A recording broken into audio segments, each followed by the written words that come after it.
President and CEO of the Fargo-Moorhead West Fargo Chamber of Commerce, Shannon Full. Good morning, everyone. Good morning. So a new room layout, so I have to, we were just talking backstage, it's a little bit wider, so we have to kind of go like this as we talk today. But good morning and welcome to the Midwest Technology Summit. Our Midwest Summits exist for moments just like this, to spark bold conversations, challenge the status quo, and drive strategies that keep our region competitive and connected. The technology challenges we're facing today aren't on the horizon, they are here and they are now. We have challenged how we hire, how we protect data, how we serve our customers, and how we lead our businesses. Today you'll hear from national voices with a pulse on emerging trends, as well as local leaders with boots on the ground experience. Before we begin, I want to extend a sincere thank you to our partners who made this event possible. Our premier sponsor, Dakota Carrier Network, drives innovation in connectivity, digital infrastructure, and broadband development across our region and state. We are extremely grateful for your continued partnership. DCN has been a partner of ours for a very long time, so thank you so much for that. Our gold sponsors advance innovation through next-gen networking, cloud, and enterprise solutions. Thank you so much to Consolidated Communications and Network Center, Inc. Our media sponsors, Inforum and MWC Advertising, help us to amplify today's conversations across the region and across our numerous states. Inforum is live streaming to thousands of viewers, and you've heard about our Midwest Summits on MWC's radio stations throughout the region as well. Our silver sponsors are deeply engaged in transforming digital experiences and advancing technology talent pipeline. Thank you to Advanced Business Methods, AM 1100 The Flag and WDAY Radio, Bell Bank, Blue Cross Blue Shield of North Dakota, Cass County Electric Cooperative, Fargo Inc., Microsoft, Minnesota State University Moorhead, North Dakota State University, NDSU's College of Business, North Dakota State College of Science, OnSharp, and Prairie Business. Our corporate sponsors are listed on the screens now. They also represent a wide range of industries that are deeply invested in technology, innovation, and workforce solutions, proving that while tech is its own sector, its impact is universal and powers every single industry. Behind the scenes, we have our fabulous team from Livewire. We continue to work with them. They bring us nothing but the utmost of professionalism and service. So thank you to Kent and the entire team. You'll see Dennis Krull from 5'20" Design Lounge as our photographer capturing today's energy. You'll see those photos on our website very soon. Big thank you to the Holiday Inn and their team.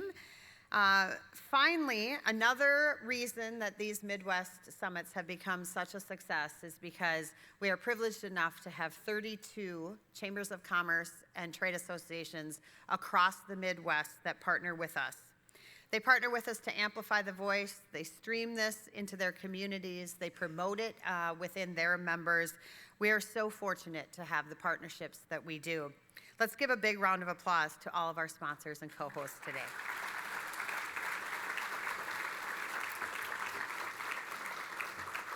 So like every of our events, we would like this to be interactive and engaging for all of you. And so what we're asking is that you join the conversation by scanning the QR code at your table or visiting chamberquestions.com on your device to submit questions from the audience. Our panelists really do appreciate those questions. Our team has put a lot of canned questions together, but to keep it really relevant, please submit your questions throughout the day. So to kick things off, we're learning about one of the most urgent and fast-moving areas of development, data centers. Please join me in welcoming today's panel moderator, Zach Paulson, the Vice President of Technology for Advanced Business Methods.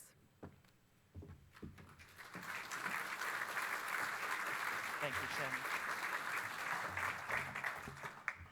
Thank you, Shannon.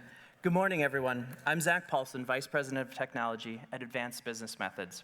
I'm excited to welcome you today to a timely and high-impact conversation about the future of data centers. As AI, cloud computing, and digital infrastructure reshape every corner of our economy, data centers are no longer just back-end support. They're front and center in powering what's next. We've brought together a powerhouse panel of experts driving innovation and on the ground and in the halls of government. Please help me welcome Barbara Comstock, Senior Advisor of NetChoice and former Congresswoman from Virginia, bringing decades of experience in technology policy, AI, and cybersecurity, having chaired the House Science and Technology Subcommittee, where she shaped the national conversation on research, AI, and privacy. Next, help me welcome Seth Arndorfer, CEO of premier sponsor Dakota Carrier Network, leads one of the largest fiber optic networks and operates multiple Tier 3 data centers. Under his leadership, North Dakota became the first state to provide gigabit internet service to all K-12 and higher education institutions. Next, Lisa Karstetter, Senior Community Engagement Manager at Microsoft, leads community engagement efforts for Eastern Washington and drives the implementation of Microsoft's TechSpark program in North Central Washington, fostering partnerships that support regional growth, technology access, and workforce development. And finally, last but not least, Nick Phillips, Executive Vice President of External Affairs at Applied Digital, leads public affairs and government relations for Applied Digital's AI data center projects nationwide. He focuses on aligning policy, community engagement, and sustainable infrastructure development. Let's welcome our panel and let's get started.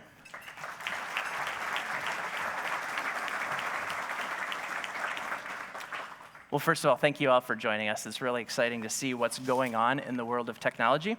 I've been in the industry for about 20 years, and back when I got started, an antivirus and a good backup was all you needed. It's a little bit different today, I think, don't you think? Why don't we start out just a little bit talking about, from your perspective, why are data centers becoming such a critical part in both regional and national infrastructure conversations? Who'd like to take that? I guess I'll go first. Sounds great. First of all, I guess I'd like to see a show of hands of how many people in this room don't have a cell phone with them right now. Okay, that right there will show you. You think about 20 years ago, you would have walked into this room with everything that you have on a cell phone. If you were to carry that, you would have like an atlas underneath your arm. You know, you think a PC computer, you'd be carrying a camera. Just in my day-to-day, I've used it to check in for my return flight. Everything is around technology. And I think as we automate more, and as, you know, even my husband is a farmer, we use a lot of that, you know, even in agriculture, we're using more and more technology. As that happens, you've got to build the infrastructure to support that, you know. Yep. Okay. No, exactly. You know, this is, you know, if you're in your car and you forget your kids or your phone, what do you go back for, right? You cannot live without your phones.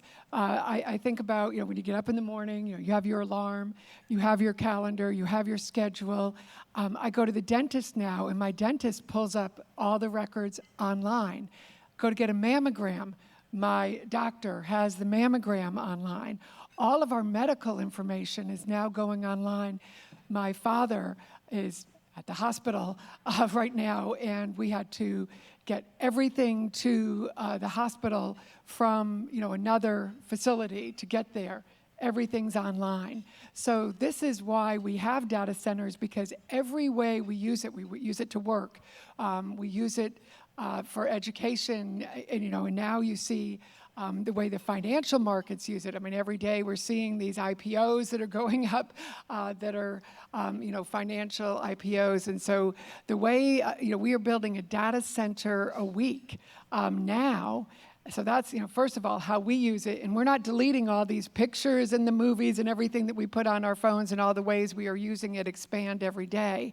And now with the big AI push, which I know you're going to hear a lot more about today, that AI race is something critical that has become a national bipartisan priority. I mean, we're living in a time where, and I came from Congress 6 years ago, but, they don't get along on much, but one thing they agree on is we need to win this AI race with China.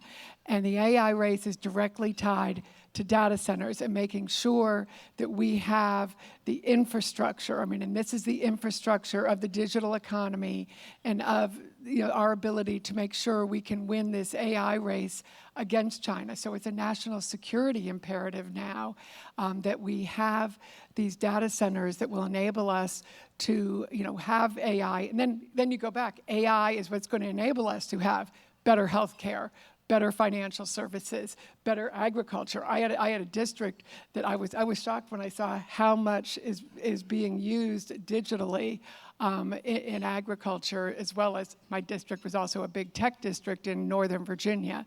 So in every aspect of our lives, technology is only expanding, which is why we are going to need to continue to have this backbone of our economy with data centers. Nick? The rate of adoption on new technologies is huge too. If you look at how long it took Google to go from 0 queries per day to 1 billion queries per day, it took 11 years for them to do that. ChatGPT, all of us have heard of ChatGPT, I think by now. They did the same thing in about 2.5 years. So as new technologies come out and need infrastructure to be able to support them, and those new technologies are being adopted faster and faster, it's driving demand. And I think from DCN's standpoint, from a North Dakota, why data centers are so popular in North Dakota, we have a great environment for data centers.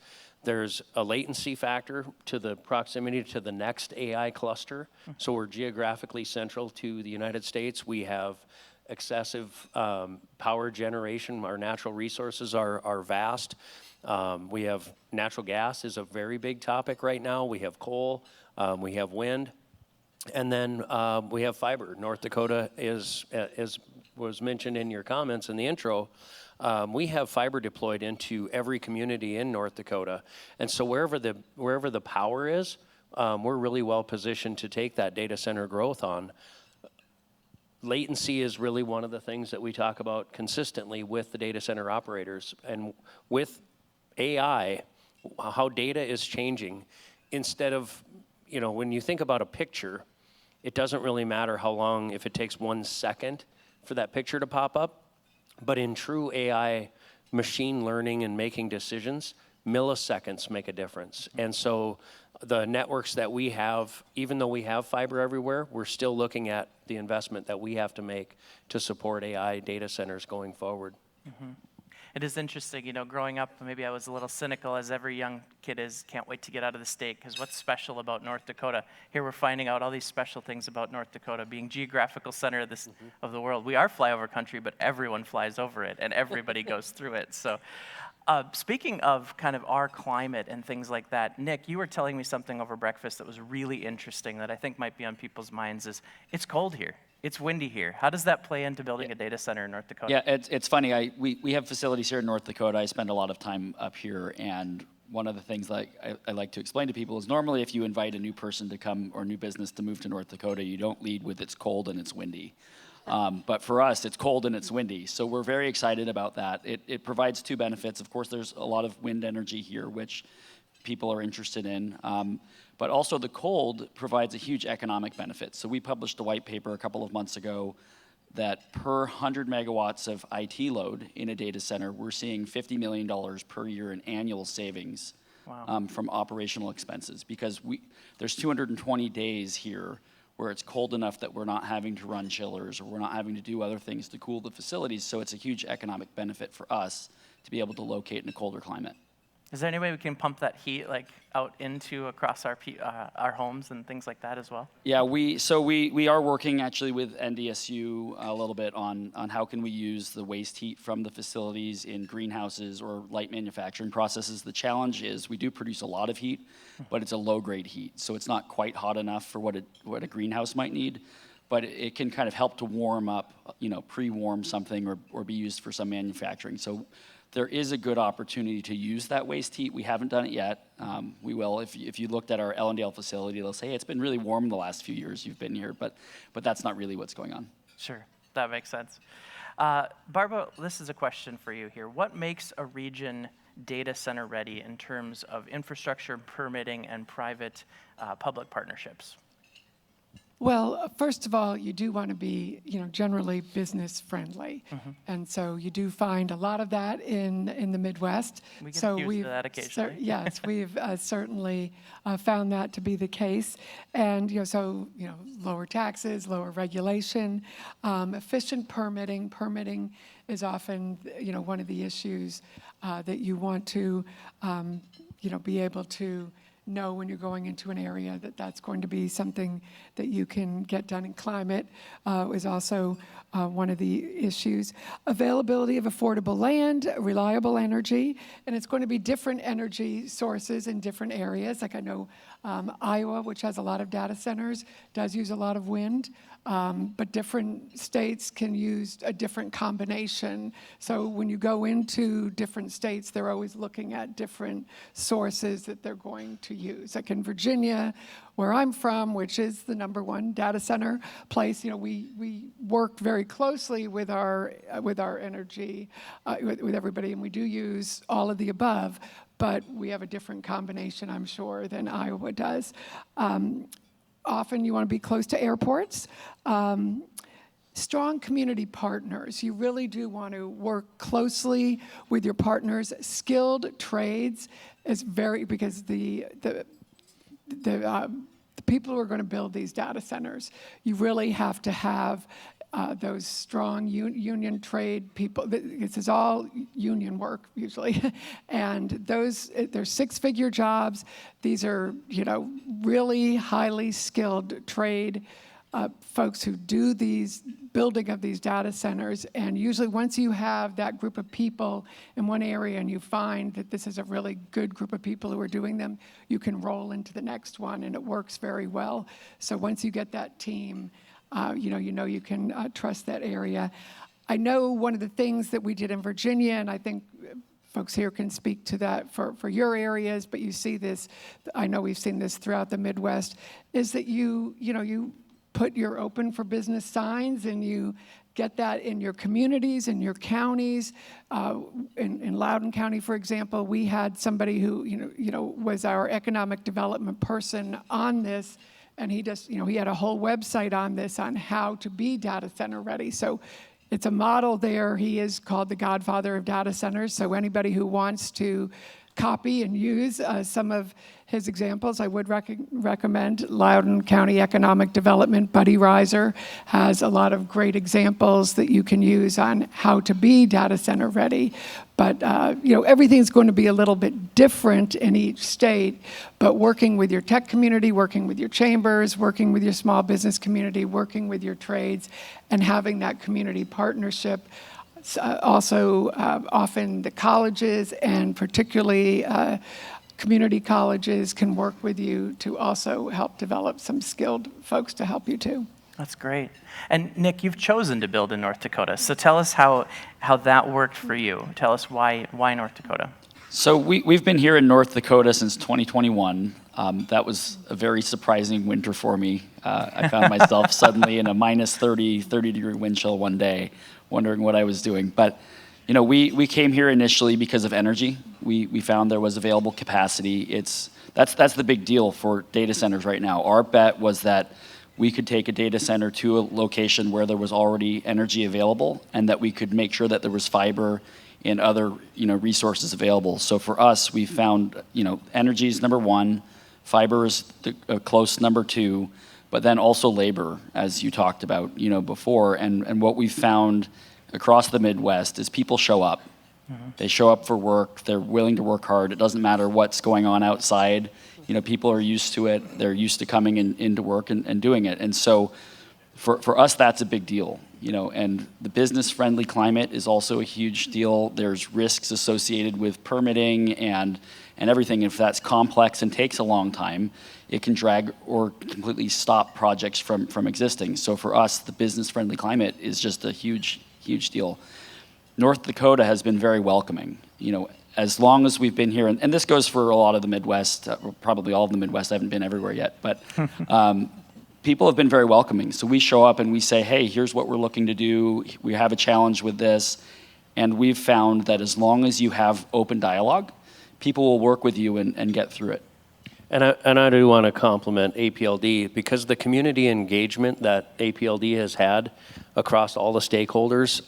North Dakota has a history of working together with North Dakotans, and we've been doing that really successfully.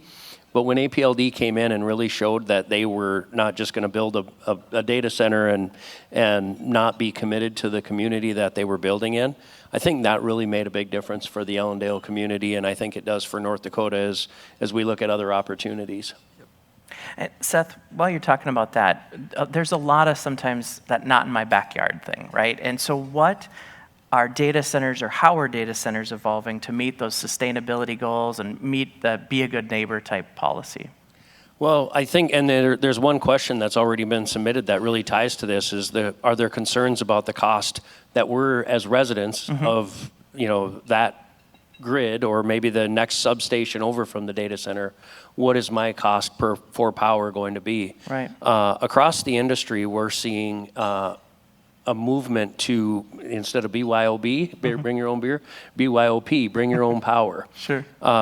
Putting some sort of an obligation on the data centers, these large data centers, to tie into maybe it's a natural gas line that's coming through the state, to then have their own power generation for the massive amounts of power that they're consuming. Just to put it into scale, the DCN data centers that we have in North Dakota are more focused on enterprise, and the power consumption per cabinet is about 3 kW. The NVIDIA hyperscale cabinets are 100 plus kW per cabinet. Wow. So they're multiples. And as we look at the continued growth and the demand that it's going to have on the power grid, I think that the open engagement and the open dialogue on how we're going to ensure that it doesn't drive up our cost per kilowatt hour, and the sustainability and the consistency of our power, or the network for that matter, the amount of data that AI is using on the network continues to grow on a daily basis.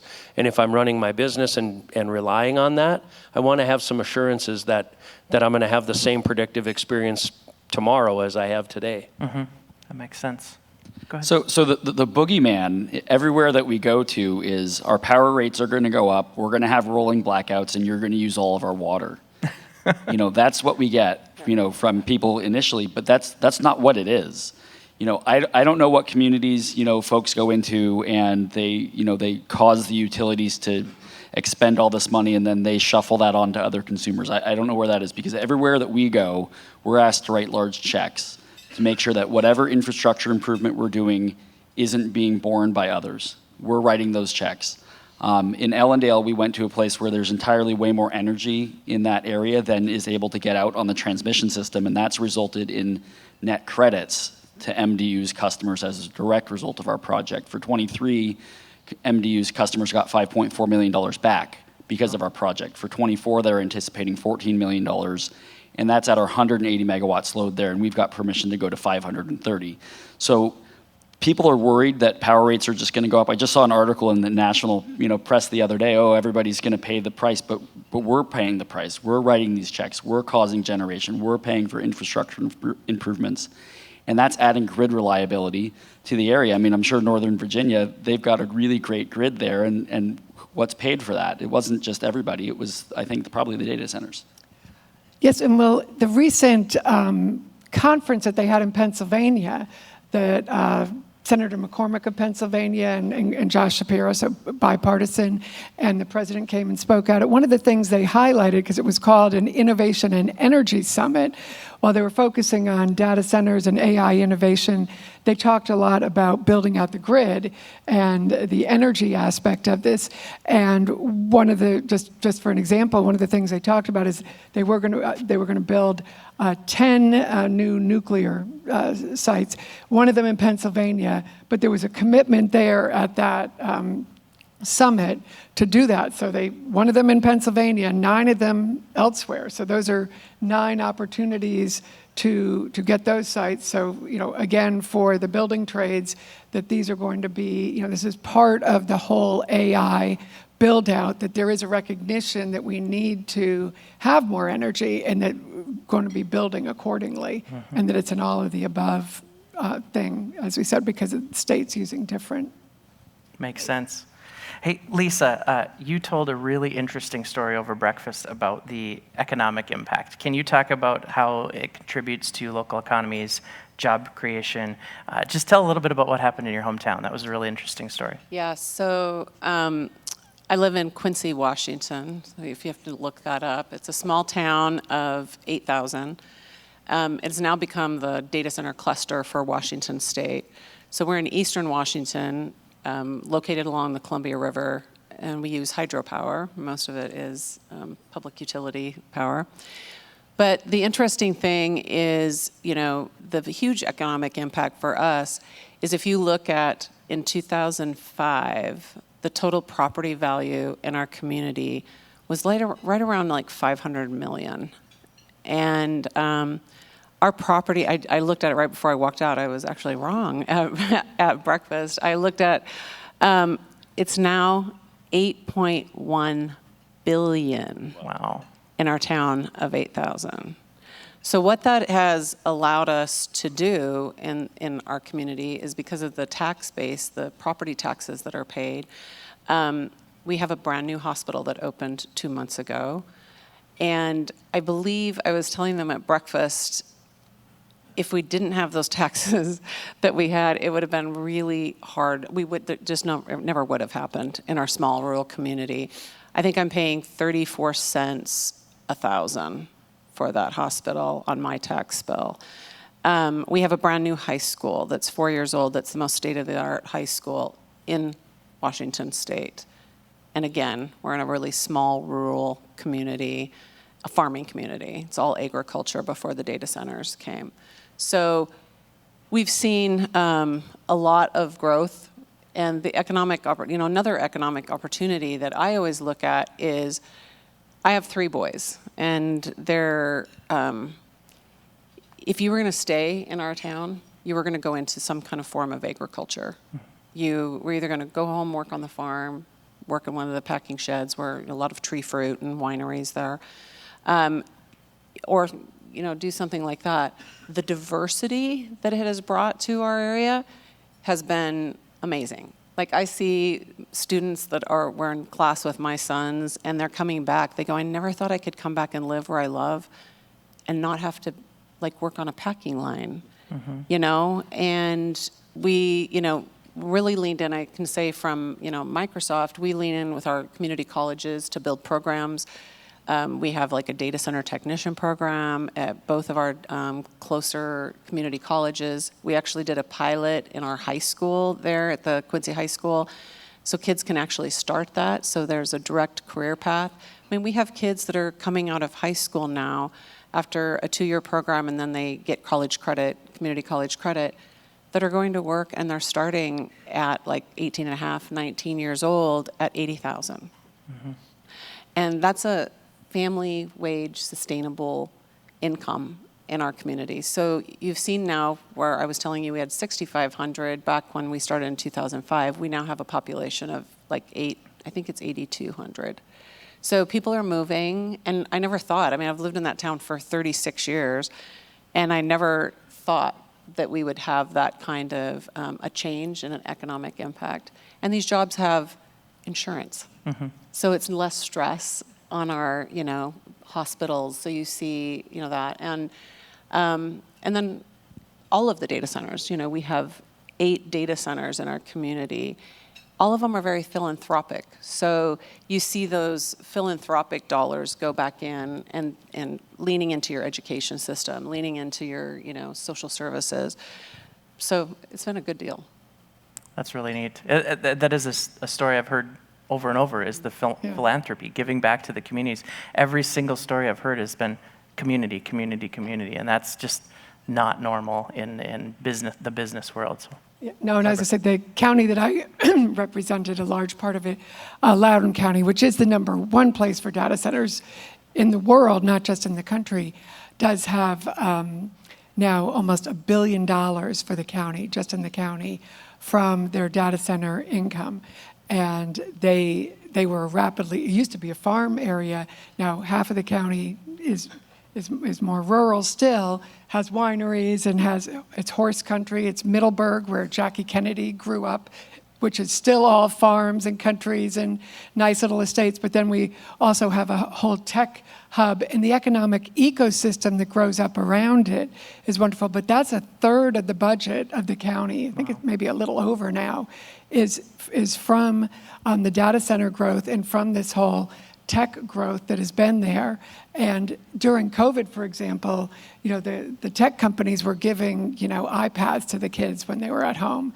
And the community college, the same kind of thing, where they're working with them to be able to have a program where they're paying them while they're learning and then getting into these jobs. And then once you're in the jobs, you could grow into other things. You don't have to say just a technician. You can then go back to college, because these are companies that will pay to continue to upscale you, and that's something in workforce development. I know you'll be talking about that more today, but the workforce development of all of these tech companies, these are the companies that want kids to continue to upscale, and we know that's what you have to do these days. Absolutely. Seth, I'm going to direct this to you. We've got a question here that says, how do states balance the opportunity to build data centers and AI data centers while protecting natural resources like water and farmland? I believe you're a North Dakota native, right? You grew up I there. am. Yep, And so we lifelong. like our farmland, we need our farmland, some of the best farmland in the world. How do we protect that? Well, I think Nick was just telling me this morning, the second building at the APLD location in Ellendale is approximately 22 acres that it's covering.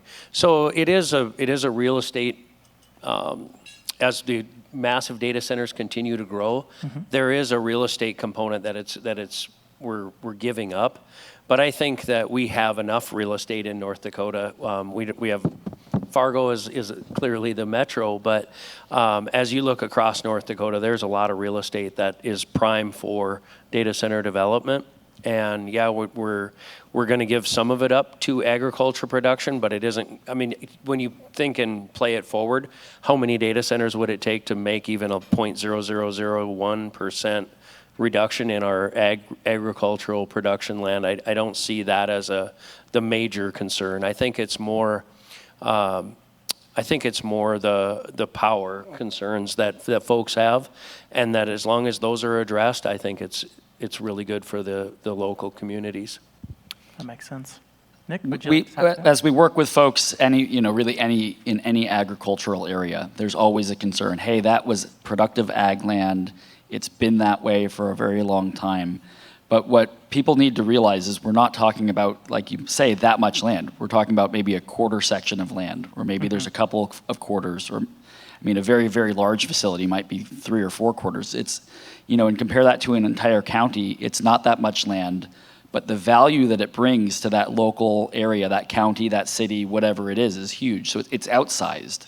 I've seen many rural communities, like you talked about, where the land, the entire property taxable value for the area might be $500 million or $1 billion, and then a data center comes in, and it might be hundreds of millions. Not everything in the data center is taxable from a property standpoint, but it might be, all of a sudden 20, 30, 40, 50% of the same value, but on one quarter. And how many quarters are there in a single county in North Dakota? So because of that, schools can be funded. Because of that, there can be more police, fire, road improvements, et cetera. And so yes, it is giving up the agricultural production value of that land, but it's providing a lot of value in terms of everything that it's doing, whether that's community engagement, taxes, et cetera, but also bringing folks home. As farm technology has changed over the last decades, you went from a place where a family could make a living off of, farming a quarter or a couple of quarters of land, and now you see some families are farming 20,000 acres, and with, a dozen people or something, like that. And so as people go from here to school somewhere else, what's the opportunity to come home? And what we're seeing is we have, neighbors and friends in our communities that call us and say, hey, we had one the other day, called up and said, hey, I've got my daughter and my son-in-law, they live in Fargo. These folks live near Oaks, and they're like, hey, we'd really like to see them come home. Grandkids are up there in Fargo, And we were able to hire the son-in-law. He does controls. We need a lot of controls and systems in our facilities. And all of a sudden, we've reunited this family where, the kids came home. And that's a huge deal for communities that have been losing their children to go to other places, whether that's somewhere, nearby, a couple hours away, or it's another state. And I think that's a huge deal while diversifying the economy at the same time. And so, yes, there is a small loss of productive land, but it's not that much for all of the benefits that it brings.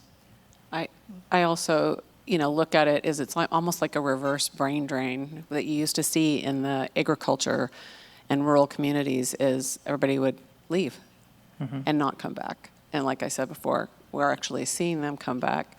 And when you also, talk about the farmland, I mean, again, I come from a farm family and married to a farmer now, but as we use, we have pivot circles, which it just blows me away out here because you guys get rain.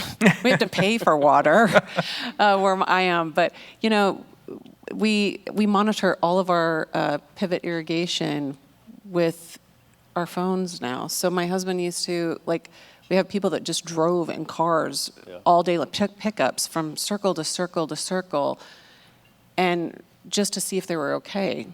Now you're not driving. You can look on your phone, so you're more sustainable. We're doing things precision, using precision ag. I think we're better stewards, and I think a lot of that I always, I'll tell him, I go, that all sits in a data center, honey, and he's like, yeah, you're right. I think about, so there is a tie-in. You do have the benefit on both sides. And when you're talking 20 acres, I mean, that really isn't a lot of land when you're thinking of the many square miles we have. So if you have to take 20 acres to make it more efficient, it's probably worth it. Probably worth it. Let's talk about this one. This is an interesting question. It says cities with industries like Detroit, Michigan, and Gary, Indiana were thriving hubs with one specific industry. There are countless small towns with the same story. Those industries then left and hurt the areas for decades. What is your plan to mitigate that risk, and what have you learned from other situations? Who wants to tackle that? Is it the same? Is it even the same? Is that possible? I'll go and then I'll let Nick go. So we've been in conversations with some of the data centers that are looking at coming into North Dakota. The closest thing that we have to a real world example of this is the oil boom and the man camps. And the data centers that are looking at coming, APLD is why I wanted to go first, is making sure that the data center is committed to infrastructure in housing and whether it's schools and other bowling alleys and different things that APLD has done, that they're committed to the community and not just going to make a big investment and walk away.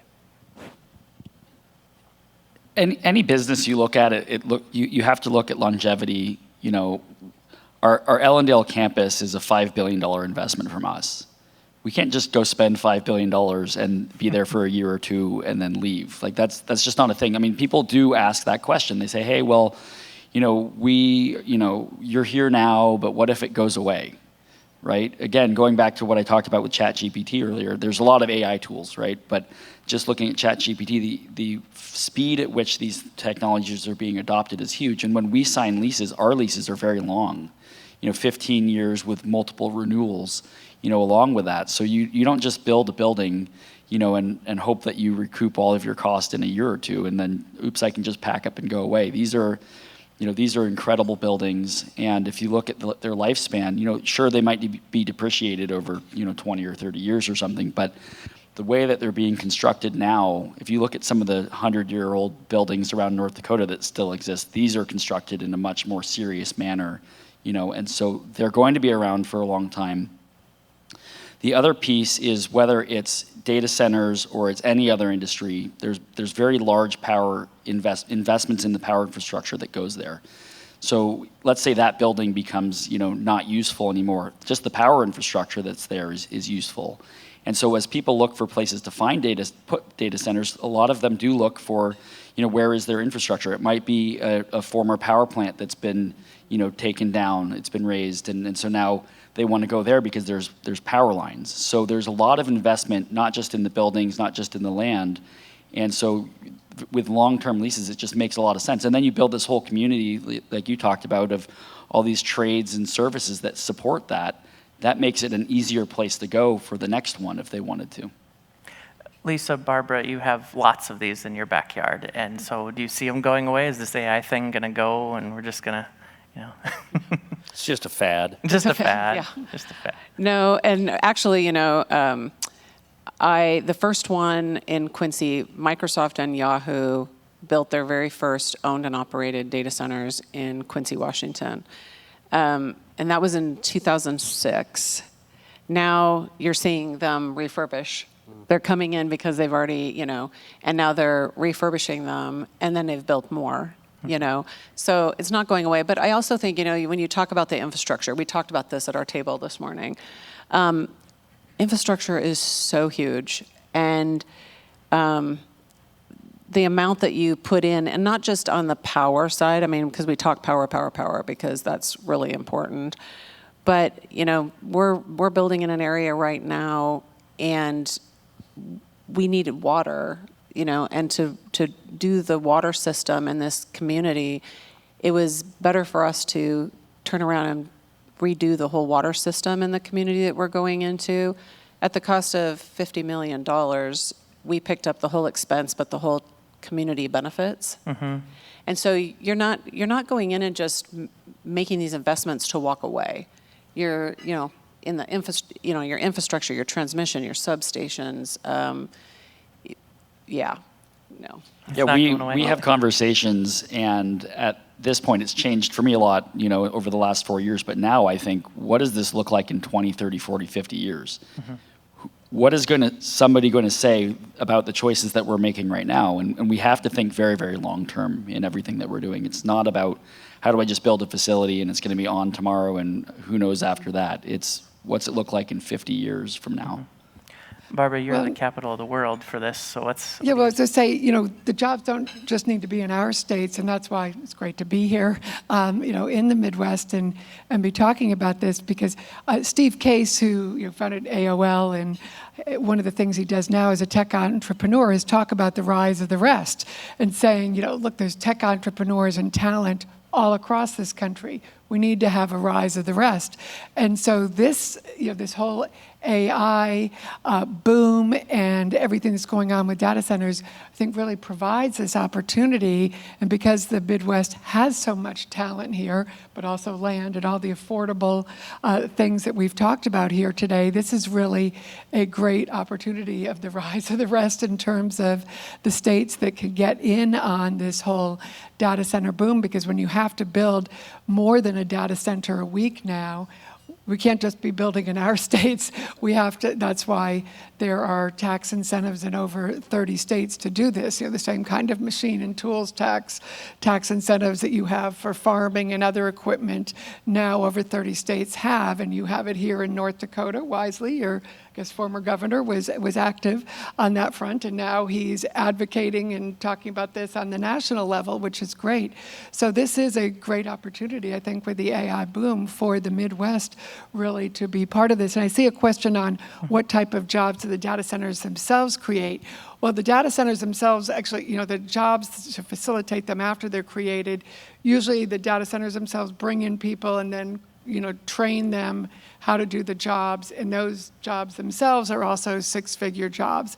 But the large amount of jobs that are created are those union jobs to build them, and the continuation of these data center builds of data centers once a week. That's where the jobs, and then the ecosystem that then comes from having those data centers, you know, throughout the Midwest, and the ecosystem and the talent that it'll bringing people back home. That's where you're going to see all those other jobs too. Makes sense. So people are surprised about what the jobs are in a facility. Yeah. So we see a lot of electricians. There's all sorts of operations. I mean, these are big buildings. We're building buildings that have a 907,000 square foot footprint on the ground, and a city or maybe a large city's worth of electrical infrastructure inside of it. So you have a lot of electricians, but you have carpenters, plumbers, mechanical folks. There's air handlers. There's pumps. And sometimes it snows in North Dakota, so we're moving snow around outside and dealing with weather and water and you name it. So these are jobs that folks in these communities already do. I mean, we're hiring folks who are traveling all around the state and doing electrical work, and they're leaving their families, and all of a sudden now they can live right next to where they work, and they're not traveling so much because it's the same amount of electrical infrastructure in that 120-acre building instead of going across an entire state. So these are jobs that translate directly to what the Midwest has in its workforce already in many cases. Sometimes, yes, they're high-tech jobs and you need to train people or bring them in from elsewhere, but they're already here. And then it also ends up giving your hotels and restaurants and other, as they're moving around and staying in place, also jobs. Yeah, I think from a contractor's perspective, when you think about a data center, DCN's data centers, we aren't employing the electricians. We actually work with various contractors in the Bismarck and Fargo markets to support and deploy the power to the customer that's in the data center. And the same goes for the HVAC. And we have very close relationships with our contractors. And as the data centers continue to grow, I think that's a really big opportunity for the contractors. And then you get to the technology piece. That's actually the GPUs or the CPUs in the cabinet. And there you get more on the higher tech line of work as far as the jobs go. That's really interesting. I guess I'd never really considered that the jobs you're mentioning are the trades. That's Oh, yeah, and what we've Trades are seen with the huge. trades is they are training their people already to do them. That's And cool. when you talk about data center ready, the trades are ready to do these jobs. They are trained. We need more trades. And there's also a lot of, I would say, trickle-down jobs that people don't think about. Like our UPS and FedEx had to totally, I mean, they went from like one truck delivery in our town to like 7, you know, so their warehouse grew, like where they did it, the amount of trucks. Pest control, you know, you don't want pests or mice in with wires. So, I mean, you think of all of these things, all of a sudden people tell me, I'll run into them in town, you know, in our little town, and I'm like, oh, so you work? Oh, yeah, I do this now, you know, landscaping. I mean, there's just so many different jobs that come along with that Yeah. that just aren't in the data center. So That's it's- fascinating. Well, believe it or not, our time is up. This is really interesting. I learned a ton about what a data center does for a community, what we need to build these data centers, and I'm excited about the future here in the Midwest. How about you guys? Are you excited to see what's going to come? Thank you so much, Nick, Thank you. Lisa, Seth, Barbara. Appreciate it.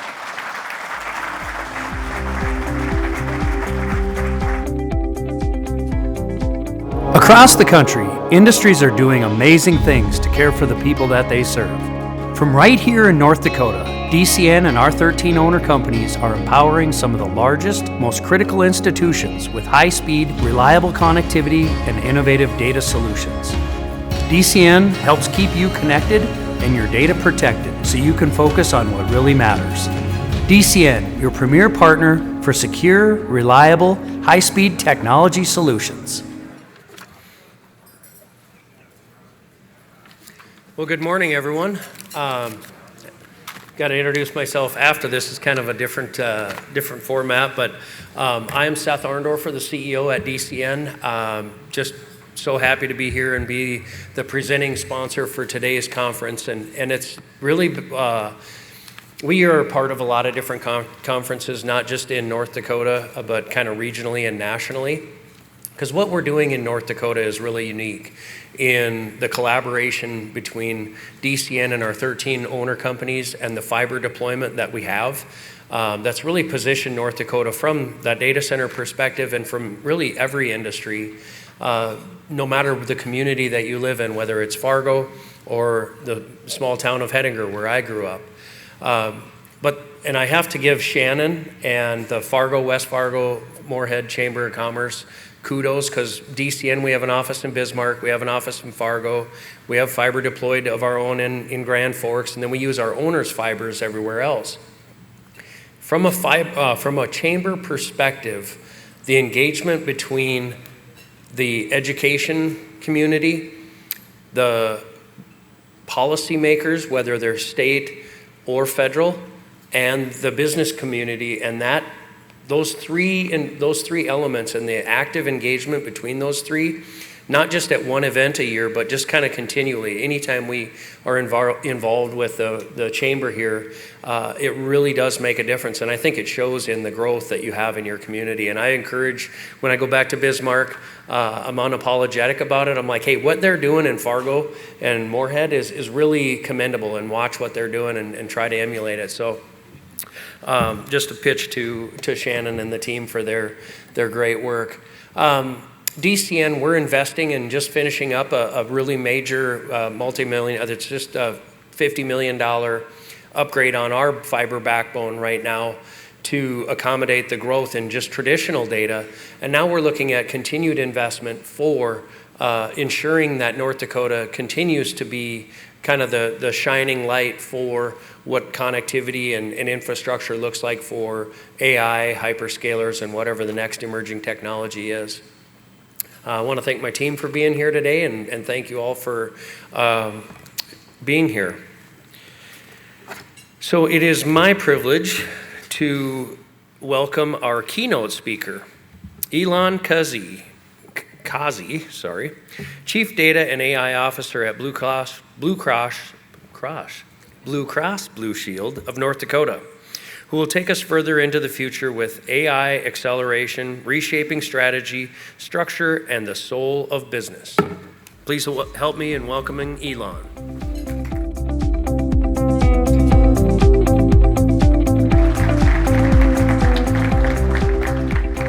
Good morning. Can everyone hear me okay? All right. Well, we're going to talk about the world's most boring subject, AI. Just kidding. But thank you all for coming. Thanks a lot, Seth, for the introduction. Great to be here. I have my personal cheerleading squad right in front here from Blue Cross Blue Shield of North Dakota, so thanks for coming. Yeah, let's get into it. What I plan on doing is saving enough time towards the end for any type of Q&A. I find that that's where really the real magic happens, but wanted to kind of talk through just some different components about AI. So I'm really going to start off by talking about where we're at. Right? What's been kind of going on in the industry? How do we kind of distill it down? And then from there, really bringing it down to earth. So how are businesses using AI? How can each of you use AI? Whether you're a business owner, you're part of a larger business, maybe you are a technologist. How do you really find value in it?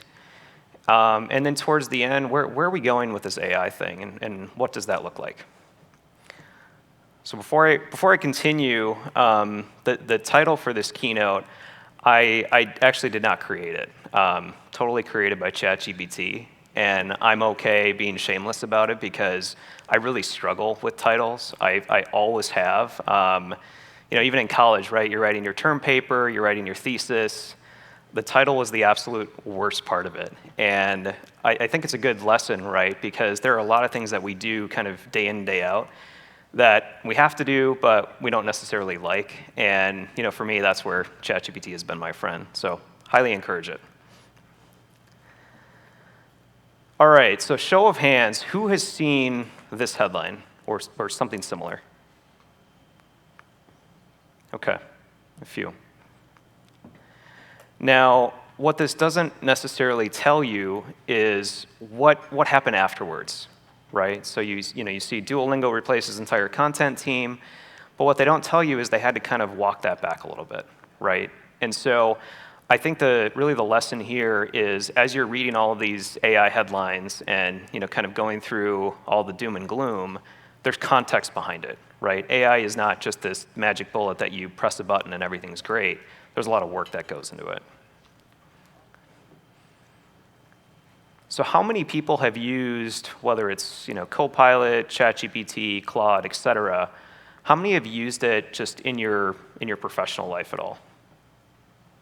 Okay, so most people. Not quite as many people as that has a cell phone, but that's okay, we'll get there. This is really where the benefit is when it comes to AI. So everyone wants to focus on, how are we going to do these amazing moonshot things? How are we going to innovate? But when it really comes down to it, AI can really kind of automate the boring stuff that we have to do, or the really tedious or kind of manual work that we have to do. And so I think that's another area where, as you're going to your job, or if you do own a business, think about the things where it's very tedious, it's very manual, but where there is a workflow and where you could use different forms of AI for it. Yet another headline, right? And I think this kind of it continues to contribute to the doom and gloom. And this is another example, actually, where Klarna had to kind of walk that back. They realized that they took this kind of entirely too far, and what ended up happening is people actually wanted to talk to a real person. Go figure, we don't want to talk to a robot. So once again, having that context behind it is just very important. All right, so last question. Who has used generative AI, ChatGPT, any of these, for anything medically related in your personal life? All right. It's okay, I won't hold it against you. I do work for a health insurance company. I'm not a doctor, this is not medical advice. But actually, this has been just an amazing use case that we kind of all do, but we don't necessarily talk about it with anybody. And it can actually be very effective. Now, once again, I'm going to caveat that with, I'm not a doctor, this is not medical advice. Obviously, talk to your doctor about this. But what I've really found, and just many of the more personal use cases around this, is having it help you interpret very complex lab results, right? Looking at X-rays or CAT scans or even MRIs. And I think probably most importantly, literally taking your medical record, popping it into one of these solutions, and having it able to really kind of explain to you in plain English what's going on. Now, obviously, there can be drawbacks to that, right? Do you feel comfortable putting your own health information into a publicly trained LLM? Maybe you do, maybe you don't. But what I can say is that even for me personally, as more of an AI technologist, it really helped me out, really soon after ChatGPT came out. So, late 2022, early 2023, I was having a lot of medical issues. And it was kind of the dreaded, gut issues, right? And, I think if some of you have had that, that when you go into your doctor and you're like, oh, I'm having gut issues, it could be one of a million things, right? It's one of the most kind of frustrating things because there are so many different aspects of it, right? Is it stress related? Is it food related? Is it something, completely different where it's a side effect? It's almost impossible to try and figure it out without having to go to a ton of specialists and do a ton of lab work, scans, et cetera. So one of the things that I did, and this was still kind of, in more of the dark ages of LLMs, was really kind of go through with ChatGPT.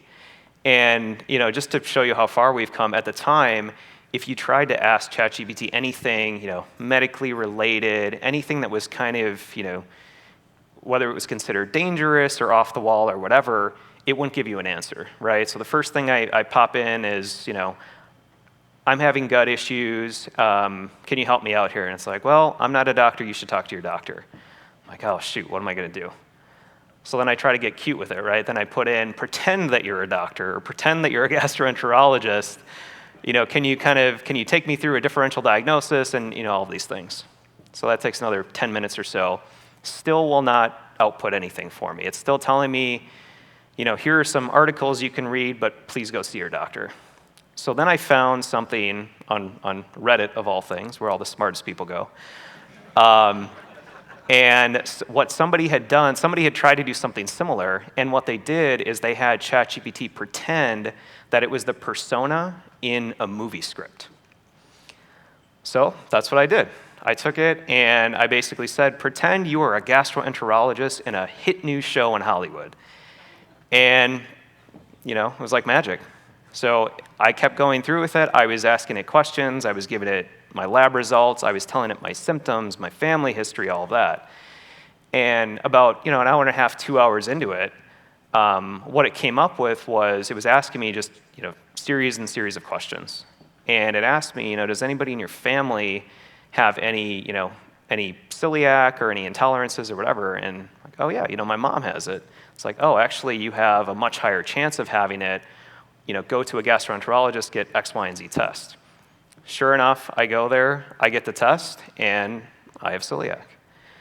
So I share that story. I know it's a very personal story. It is my protected health information, so I'm not divulging anything. But I think that whole experience really kind of showed me the promise of it, especially as we all kind of learn prompting and all the different techniques behind it.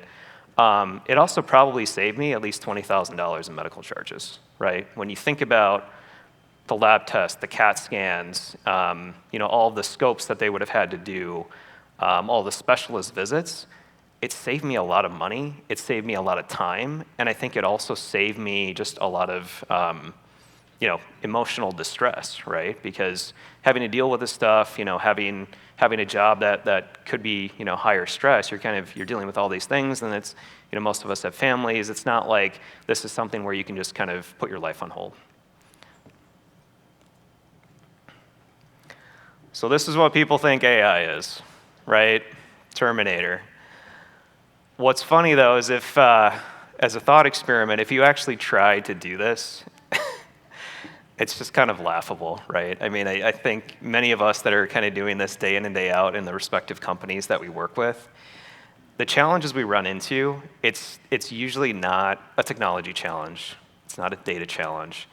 It really kind of centers around the culture of the organization, the people that are a part of the organization, and really the change management. Because at the end of the day, AI is essentially a tool, right?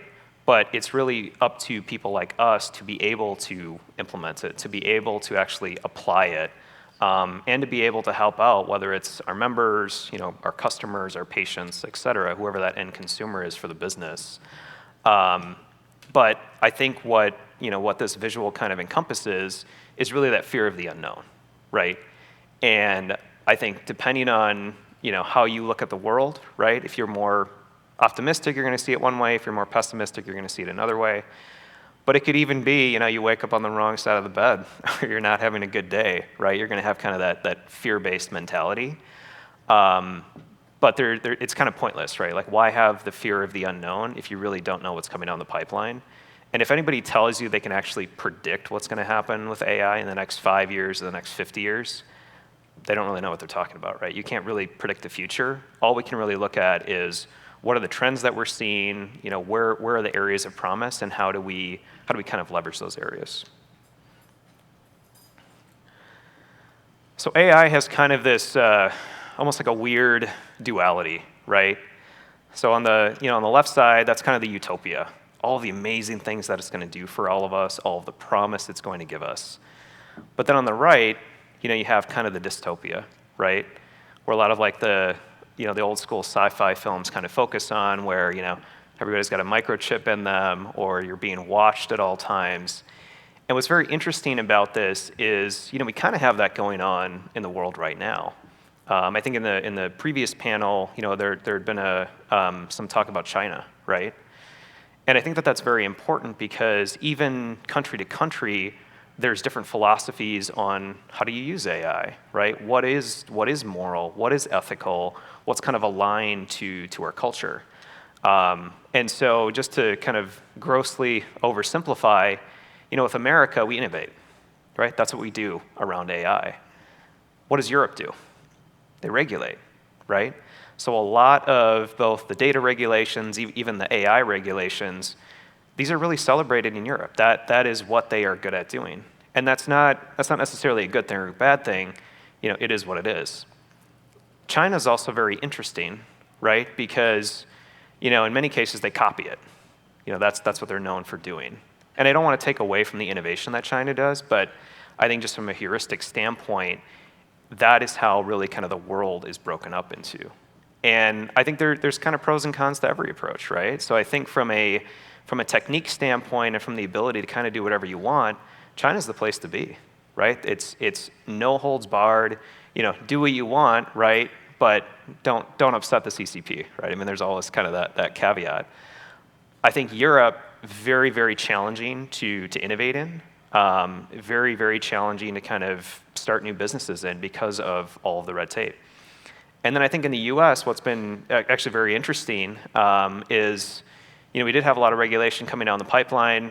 We get a new political administration. It's completely a 180, right? It's step on the gas. Let's win this. We want to be the world leaders in it. And I think we can really, as a part of our businesses, kind of leverage the fact that there is that excitement around it and they've removed a lot of the older constraints while still ensuring that, yes, you do need to think about safety. Yes, you do need to think about privacy, because these are, kind of uniquely American attributes that are very closely aligned with freedom. So as I said, AI, nothing more, nothing less than a tool. It's not this like crazy magical thing. People have to use it. People have to apply it. And I think a lot of the hype that's out there, it just kind of takes us away from the true promise of it. So the acceleration curve. When we look at many of the older technologies and just how far we've come as a society, what has been very fascinating to see about AI is just the acceleration in innovation, right? And how quickly things get picked up by the average consumer. So I really like this quote by William Gibson: "The future is already here, it's just not evenly distributed." And this could not be more true, right? So, here we are in the US, we're able to kind of just pop in, we have great, fiber internet, right? We have great access.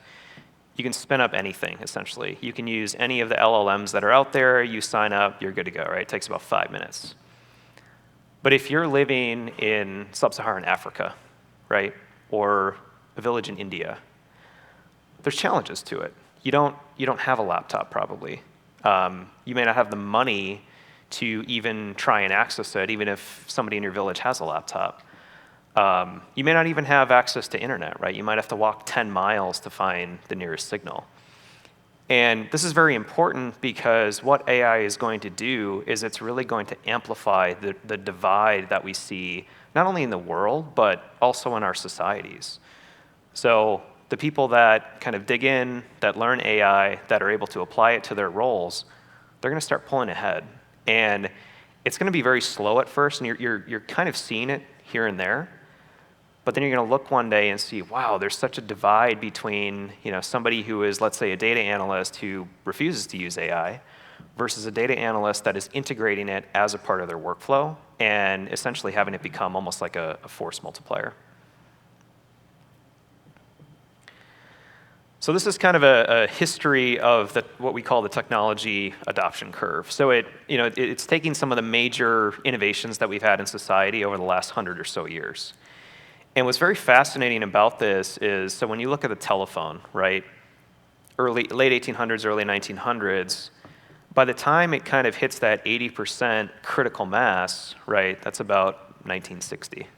So it took about 60 years to go from really the invention of the telephone to having it, used by most consumers.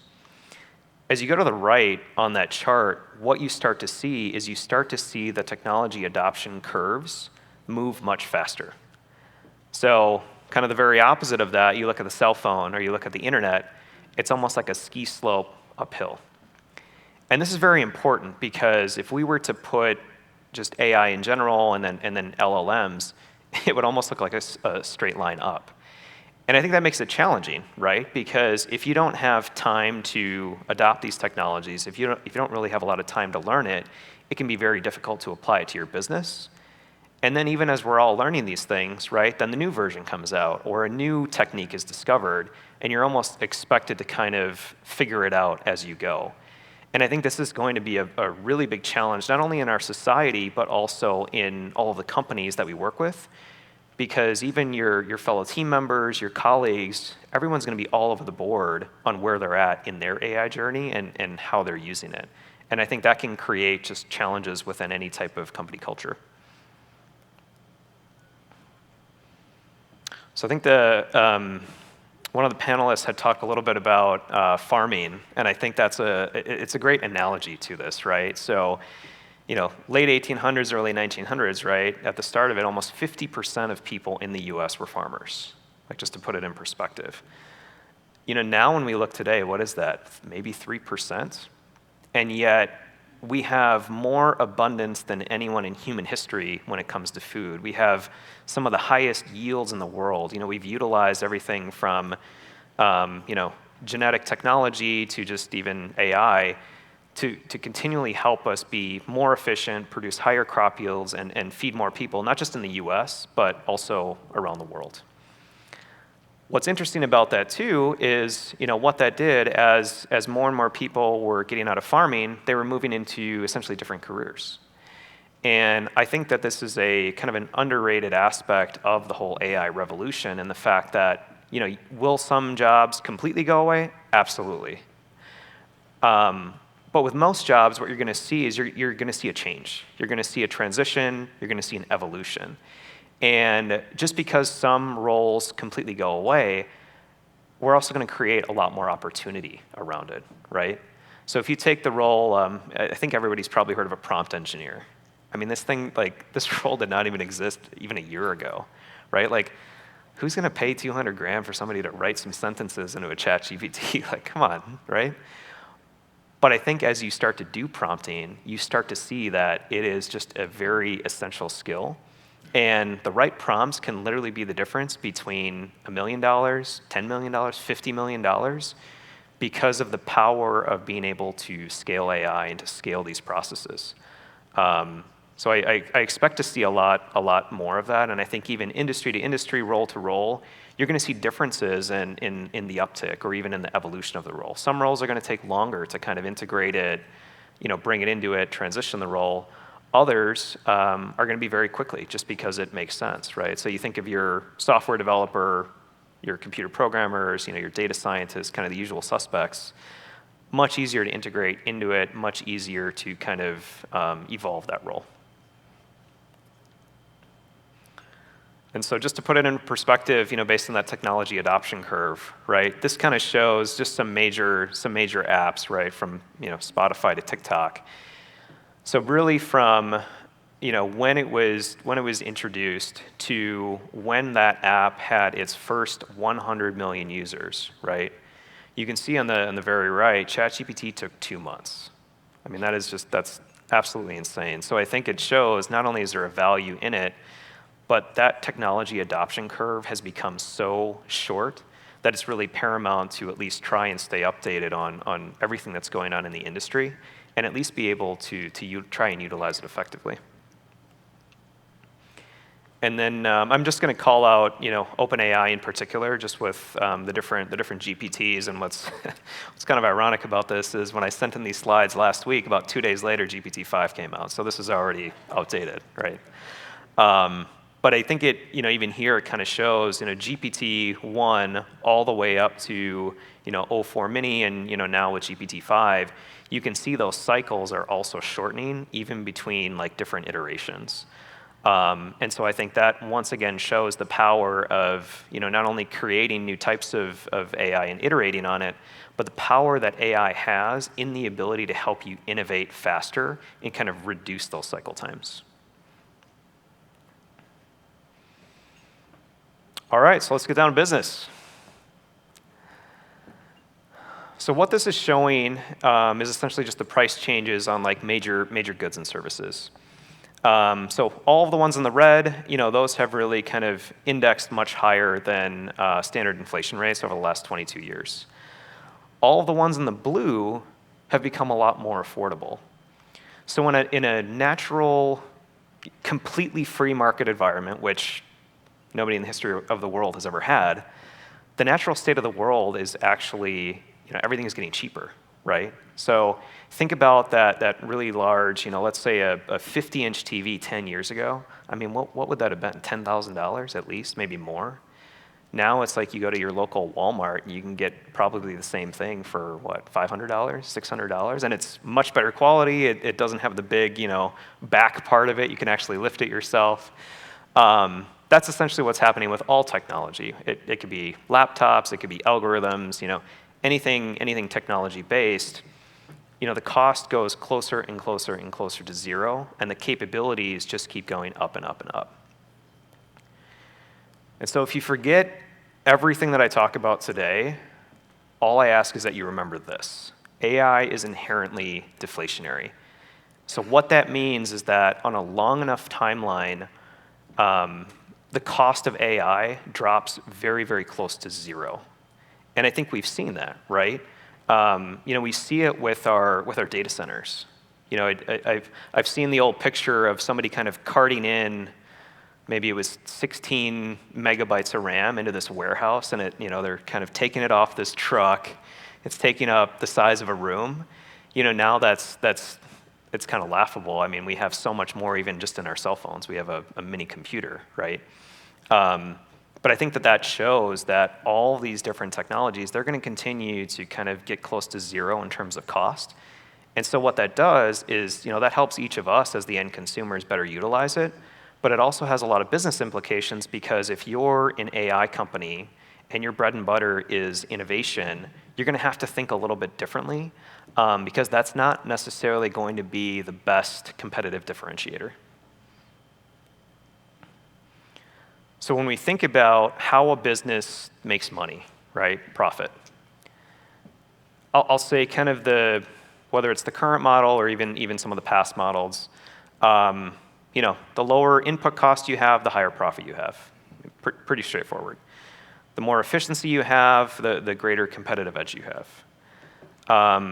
The other question is, can you scale through labor plus capital, right? So instead of having to hire 100 people, can you hire 50, and can you make very key strategic technology investments? And then also IP, right? So really making sure that you have the right patents, trademarks, copyrights, whatever that is for your business. In the future, though, these profits are going to have to be more almost like scarcity based. So instead of having just the lower cost of goods, because everybody's going to have that, everybody's going to copy it, having that proprietary data and the ability to utilize it, that's going to be part of that secret sauce for many businesses. Brand trust, right? I have an iPhone. I know it's not the best technology, but I love it. It's easy, whatever. I don't care. I'm going to pay as much as I need to for it. Think of your favorite brand, right? You go to that brand not just because of the capabilities, but because of how it makes you feel. It might not be the most technology savvy. It may not be the best product, the best in class product, but it has like that brand recognition. And then I think things like, ecosystem lock-in for all the Microsoft customers, you know what I'm talking about, others as well. And I think just in outcomes, right? So it's less about how do I charge, my end consumer, or how do I go about this engagement. It's no longer about the inputs, it's about what you're kind of producing. So to kind of illustrate, my brother does a lot of options trading. I do AI because that's way easier than this. But even just very simple questions, right? So the Black-Scholes equation, it's essentially the mathematical underpinning of trading options. That's all I know about it. I literally know nothing else. But as you can see here, it kind of takes you through, okay, what is it, right? Can you explain it to me? I mean, this is 10 seconds of work. I haven't even gone, too far into it. But it's just amazing how, you can literally ask it anything, and it can help you out. It can explain things to you. Yes, in some cases it makes mistakes, but I think the whole point of it is that AI essentially commoditizes all of our knowledge as well. So all of the experience that we've built up, all the things that we've learned, in our jobs or in our industries, the knowledge base itself is no longer really going to be the differentiator. And so I think that also kind of changes, what do our roles look like? And it becomes a lot more about how do you execute on the knowledge, not the knowledge base itself. So, you hear a lot on LinkedIn, on these others, right? AI is not going to replace you. The person who uses AI is going to replace you. Yes, and, right? A horse isn't going to become a car. So I think they're depending on the industry, depending on the role, yes, you're going to need to utilize AI, but I think we also need to be very open and honest that, yes, some roles are going to go away, and the timing on that, is probably in the next 5 or 10 years, not in the next 30 or 40. So this is kind of interesting. So this is an article. It's called AI is Polytheistic, Not Monotheistic. It's by a guy, Balaji Srinivasan. But kind of two of the main points of that is, AI doesn't take your job, it lets you do any job. So it, right here, it lets you become a UX designer, it lets you become an editor. Doesn't mean you're going to do it well, though, and I think that's also very important. And then kind of the second part of that is whatever AI you're using, the new one is going to kind of replace the old one, right? GPT-5 replaces GPT-4. You know, the newest version of Midjourney replaces the older version. And so I think that's an important component as well. The kind of replacement, augmentation, whatever you want to call it, is also with the capabilities. So this was actually very fascinating, just kind of seeing, okay, if you're actually integrating LLMs in the work that you do, you know, where are we kind of seeing the benefit? I think the one that surprised me the most here was the complex problem solving. And the reason why it surprised me because it's such a broad-based topic, and it looks so different in kind of every industry that we work with. You know, yes, there are some similarities, but there's also a lot of nuances. You know, we in healthcare are going to solve problems a little bit differently than somebody that's in technology or part of an energy company. But I think what's most important about this is how many times are we doing this on a daily, a weekly, a monthly basis? You know, for individual team members, for an entire company, you start to extrapolate that out. This is, you know, just a ton of cost savings, and it's also the ability to kind of reallocate a lot of that time to other things that you need to do that are maybe more value-oriented. I think it also kind of dispels the myth that, well, I'm only going to use ChatGPT for my recipes or my trip planning or whatever. You can use it for extremely complex business problems. The key, though, is having that human in the loop. It's having that expert able to review it. It's also, you know, not taking whatever output you get and kind of copying and pasting it, right? You have to exercise critical judgment. The other thing I think that's kind of lost in the AI narrative is how helpful like that AI human collaboration is going to be. So I think we're really going to see AI as almost an extension of ourselves. You know, we all have our cell phones, right, in our pockets. AI is going to become so essential that, you know, if for whatever reason a model goes down for an hour or two, you know, it's going to feel like we're losing a part of ourselves, right? Like, think about the times when you lose electricity at your house. It feels like very eerily quiet. You're kind of like, oh, this is strange. I'm not used to it. That's how it's going to feel when AI goes down. But I think especially, you know, in any industry, but even more in like the highly regulated industries, that's where that human AI collaboration is going to be very helpful. I think it's also going to lead to a lot more abundance, right? So just from a healthcare lens, you know, we struggle sometimes with provider shortages, doctors, nurses. I'm sure in many of your respective industries, you know, you see, you know, areas where you have shortages or you have scarcity. You're going to have a lot less of that by being able to integrate AI into it. So if you want to make your company AI first, what do? How do you go about it? Should you even do it? Should you be asking the question? Short answer, it depends. I know, not the easiest answer. But I think this is very meaningful because it really comes down to, you know, what is your revenue per employee, right? And what's very interesting about, you know, just looking here, I think all of these are some type of technology company, so it makes sense. Tether is actually, they're a crypto company. I probably should have removed them from here because that's definitely an outlier. But I think looking at, you know, what is the revenue per employee at your organization? What is the profitability per employee? And then trying to see how can you go about improving that by utilizing AI, by integrating it as a part of your workflows, by, you know, reducing cycle time to your processes.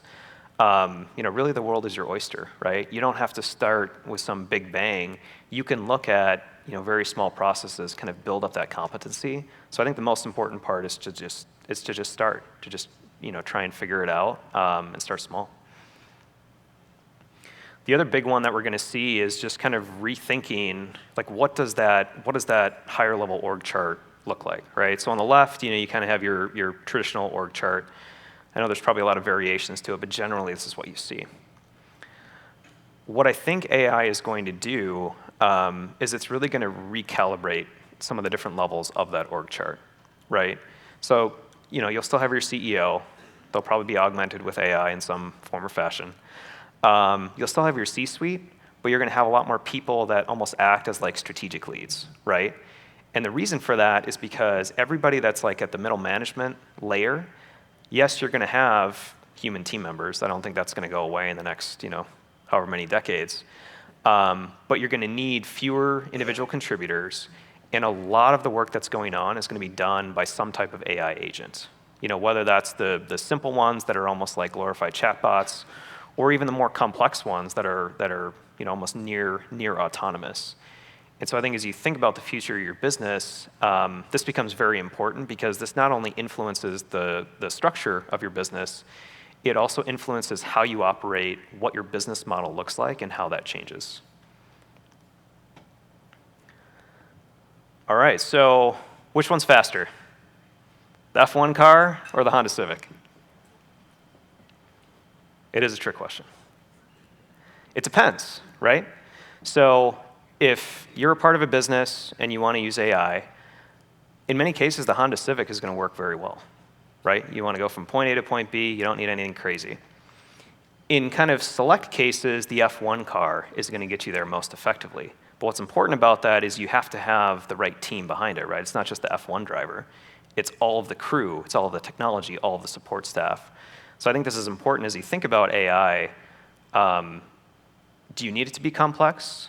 Or do you need it just to solve very basic business problems? You don't need to overdo it. You don't need to spend millions of dollars. It's more important in defining the problem, what that looks like, how you're going to solve it. So strategy, the impact on strategy. This is one that I think is, it's not getting enough airtime, right? So I think in many organizations, right, there's kind of the 1-year cycle, there's usually a 3-year cycle, maybe some still have kind of the 5-year plan, right? I think the problem with that, though, is if you look at your past company strategy, right, from 3 years ago, what you knew at the time, kind of what you thought, like what does that look like today? And so if you've worked in the same company, let's say for a few decades, you have more of that kind of tribal knowledge. But what you would see is that a strategy from 3 decades ago, probably hit the mark in most instances, right? You were probably about 80% right. Now, if you look, though, I would be very surprised if it's even, a large majority, right? It's impossible to predict the future. It's moving so quickly. Nobody could have envisioned any of these technologies even 5 years ago. And so I think what that's going to do is it's going to cause companies to think differently about how they do strategy planning and even how they execute on it, right? It is going to move towards more of that kind of agile iteration. And the companies that do that sooner are going to win in the market. If you can plan, iterate, right, kind of cycle on it, and then course correct, if you can do that faster than your competitor can do, it's kind of like going up to bat, right? If you have 100 at-bats, you're going to hit a lot more home runs than if you have 5 at-bats. So I think it's an important consideration, and I know it's probably almost like heresy to think about it, right? Because then it's like, oh, is it really strategy? It's more execution, right? Or it's tactics. But I think just kind of thinking differently about it. And then I think also having the right level of discipline, and this can look, once again, different organization to organization. You have to have the right governance. You have to have the right security. But the right governance and the right security can look different, and that can mean many different things to different people. There's almost the approach of kind of taking what is the minimum necessary, not just to follow rules and regulations, but also to align it to your culture, your company culture, and then also to do it in a very ethical and even a moral way. And I think sometimes we get stuck in our own heads of, oh shoot, what's the worst thing that's going to happen? Is this going to tank my company? Is this going to have catastrophic risk? In most cases, what you are applying AI to, it won't even have the ability to do that, right? You're not going to start your AI journey by applying it to, company-level initiatives where if they go wrong, you're going to lose market share or it's going to cause reputational risk. So I think just kind of thinking through what that looks like. And then, the data value chain. We talk so much about AI, and data is kind of like the person or the dog flying in the cargo hold, right, of the airplane. Data is essential. You can't really evolve with your AI. You can't fully actualize it unless you have your data under control, right? There is no AI strategy without a data strategy. And so I think having the ability to have well-governed data, trusted data, focusing on those foundations, that is actually going to accelerate your entire AI journey and the use and the value that you get out of it. So yes, data is a gold mine, or data is the new oil, or whatever you've seen. That's true to some extent, but data itself, it has no value. It's completely useless. It's really what you do with it and what you kind of turn it into. It's almost like the raw material of your business. So yes, there should be a focus on sourcing new data, ingesting new data, as long as you have the right business use cases and you're going to utilize it in some form or fashion. Otherwise, you're essentially wasting company resources, just bringing in more raw material that may or may not be used. The other part about AI is that adoption really starts at the top. So it starts with your board, right? It starts with your CEO or your owner. This cannot be a data team-led function, an IT-led function, a technology-led function. It has to be aligned to the business, and it has to be incorporated as a larger part of your culture. And this is not just in how, the role the data team may have in your organization, but also how each of your employees interact with data, right? If something goes wrong, do they immediately kind of point the finger and say, oh, it's the IT team, like what the heck are they doing? Or is it more of that partnership-oriented approach of, here's what I know, how can I work with my partner in moving this forward? And I think having your CEO, your C-suite really message that, dig in, and kind of reinforce it is really important, and it's essential for really moving forward with AI. So when we think about that culture, right, it definitely starts at the top. It also starts with a very clear vision. You have to have a vision in place of where are you actually going, or what is it that you're actually trying to do?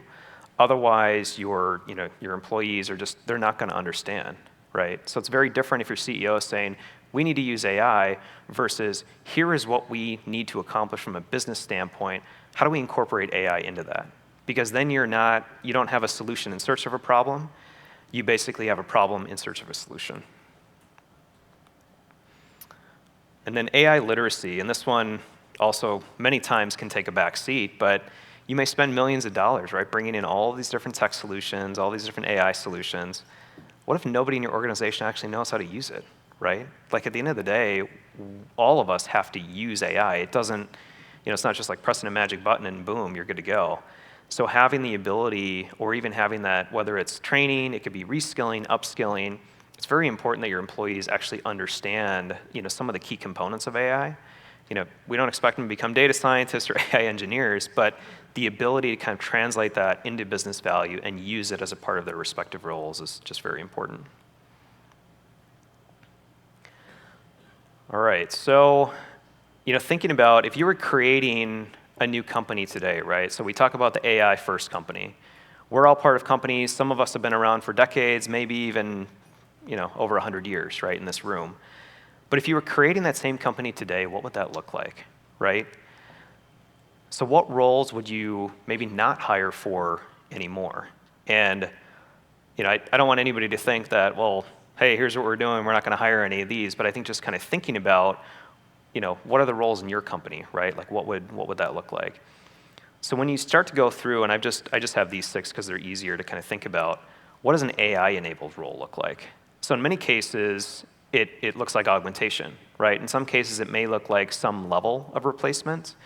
But I think just kind of rethinking almost every role, every job function in your organization, if you created it today with the tools and technology that you have, it looks very different. And what that does is it creates a level of abundance and potential resource allocation that you didn't have in the past. And so I think that's probably the most important thing around it. It's not necessarily that, hey, we're never going to have any data analysts or HR generalists or anything. It's just kind of rethinking how can they be the most effective and generate the most value. All right. So as we're thinking about AI, especially in your organization or if you're a business leader, the first thing should not be, I need to use AI, or how do I use AI? It should be, what business problems are you trying to solve? Because you know what? In about 90% of the cases, you don't need AI for that. You can use something way simpler, way easier, way more cost effective. What's the value you're trying to bring to the market? AI, like I said, is a force multiplier when it comes to that value, right? It helps you scale so much faster, and so that can create opportunity for your business. And then I think most importantly, what type of culture do you want to create?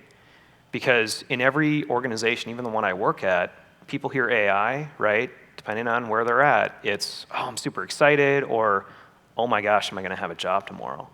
And what that comes back to is, what is the culture that you have, and what is the culture that you're trying to cultivate with your employees? I think that companies that are doing this really well have amazing training programs, upskilling, reskilling programs. So even if someone's role, is partially going to be automated away, or maybe they don't even need the role in the future, they have the ability to kind of slot them into new roles that are adjacent to it. And I think that's going to be very important for all organizations going forward, especially from an engagement standpoint. And then probably most importantly, what shouldn't be changed, right?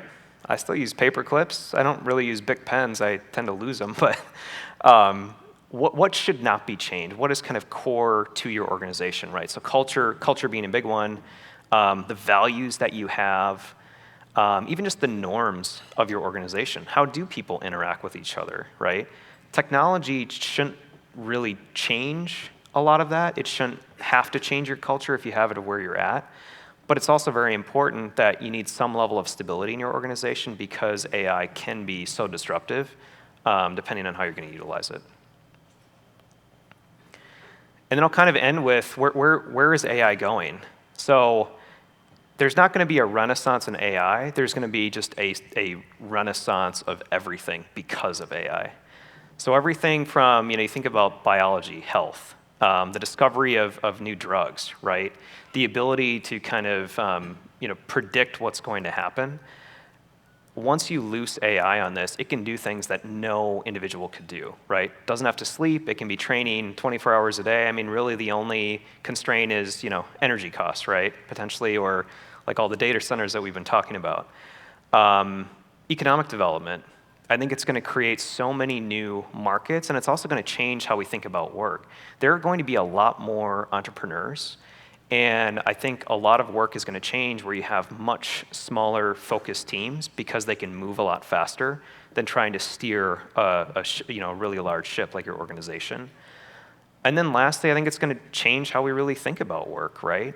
I don't know if we'll really think about a job as a career anymore, or even a career, like just that term itself, where, well, I'm going to spend 40 years doing healthcare, great. I don't know if that's really going to be the case because of how quickly things are changing. And I think that can be scary on one end, but it's also very exciting because maybe you transition into something else, right? And it still could be in your industry, but it'll be moving a lot faster. And AI is really going to help in that journey. But this was an article by Dario Amodi. Highly recommend that you check it out. Fascinating article. And then I'll just end. If you want to chat more, if you want to reach out, I'm a heavy LinkedIn user. I try to post pretty frequently. It takes a thick skin sometimes with some of the responses you get, but it's worth it. It's worth learning in public. That's all I got today.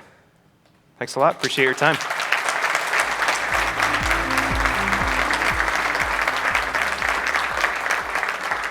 All right. So I have a few more minutes. I saw just a ton of questions coming in. So I'll kind of go through these as quickly as I can. How are you researching and testing potential AI application in your workforce rather than being surprised by trend or competition? So I will say, in our organization, we have an amazing HR team. We are very, very close partners with them, kind of joined at the hip, I'll say. And it's really kind of having that discussion, that dialogue with them on what are we seeing from an AI standpoint, and how could we incorporate that as a part of our workforce planning. So kind of looking over the next 2 to 3 years and kind of seeing, okay, what are some of the new roles that are coming up? What are some of the general capabilities, competencies that we expect our employees to have? And how do we make sure we have the right training and the right skill set? So I think that that HR partnership is essential in really talking about that area. Let's see. With the increased business and human reliance on AI tools to carry out work and take on burdens, does this increase the risk of business resiliency during unforeseen circumstances? I think it can. It probably depends on the type of business, and I think part of the question talked about, okay, if there's a data center failure, a problem, That's not my shop. That's in my CTO shop sitting over there. But I think when we talk about resiliency, I think AI can actually kind of help you think about it and also prepare for it a lot better because you can run through more of those scenarios. But I do think it's very business specific. Next question is, are you more concerned about data privacy or issues with employees and intellectual property? I think yes, short answer is yes. You're always kind of thinking about it. I think the benefit that we have in healthcare specifically is we already have a lot of regulation around data privacy. You know, we have protected health information, personally identifiable information. We have all of our HIPAA laws. You know, we have things like HITRUST, many of these others that really take care of a bulk of the data privacy challenges that we may face. But I think AI can also kind of amplify that, right? So even as you bring it into your organization, thinking about, do you really want the public version? Do you want more of the enterprise grade where it keeps all of your data in the four walls where, you know, companies like Microsoft or Amazon or whoever aren't kind of taking your data outside the four walls and training on it and then productizing it. So I think it's good to kind of run through those scenarios. Let's see, with it being the early stages of AI such as ChatGPT, how can we trust that our personal data is protected? For example, you mentioned giving our medical records to ChatGPT.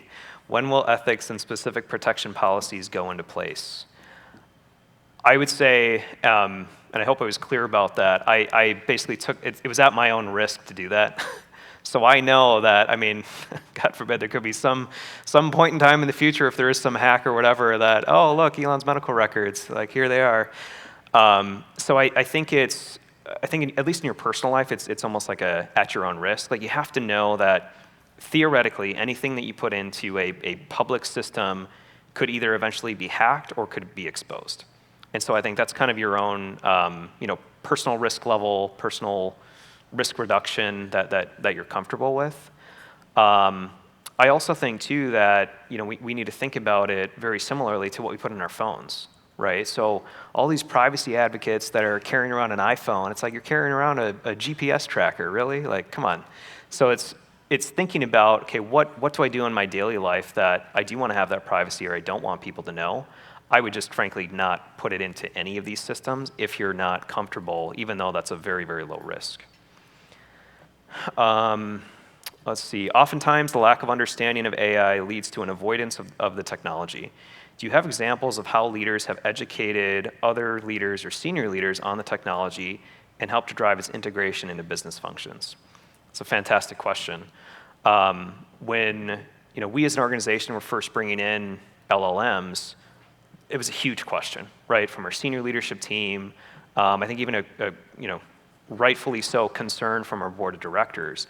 And I really think that one of the best things that we did collectively was to actually just kind of take people through, like, how does it work? So just typing in a prompt, having it output whatever it would output, I think, you know, seeing is believing.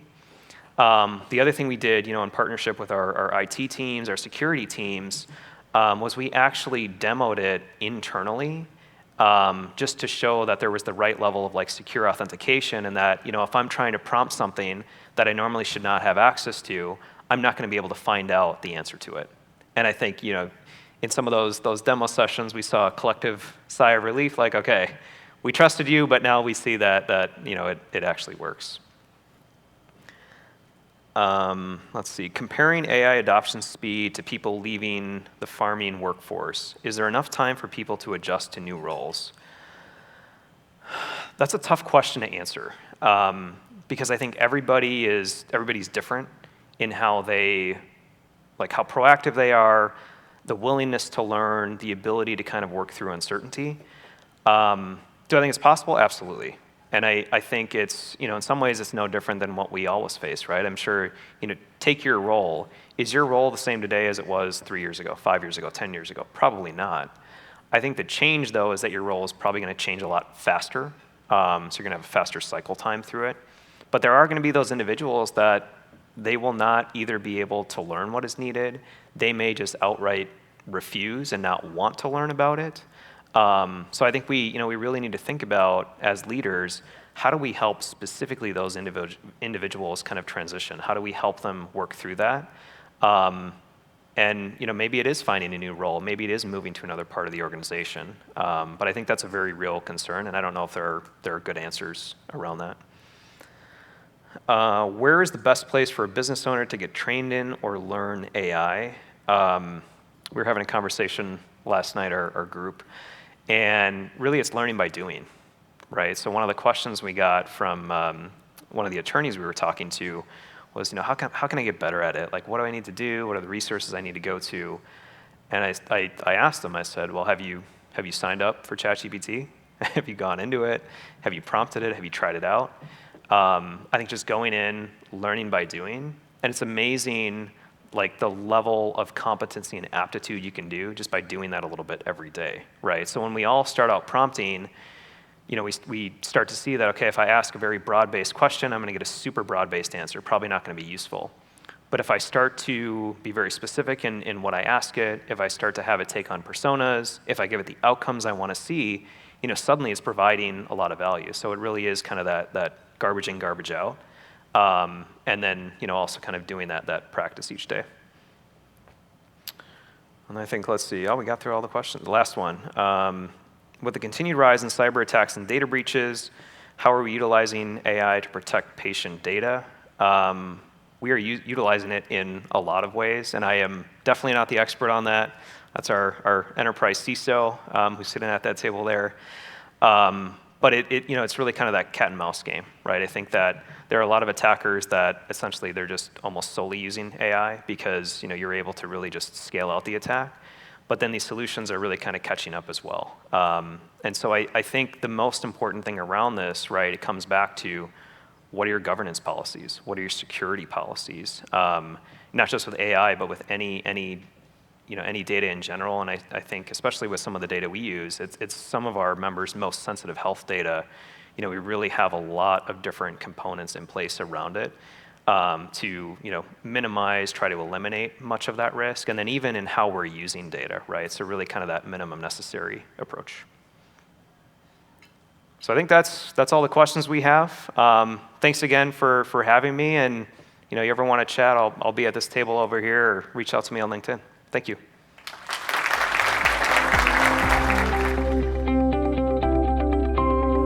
Ladies and gentlemen, the Midwest Technology Summit will begin in 10 minutes. Once again, the Midwest Technology Summit will begin in 10 minutes.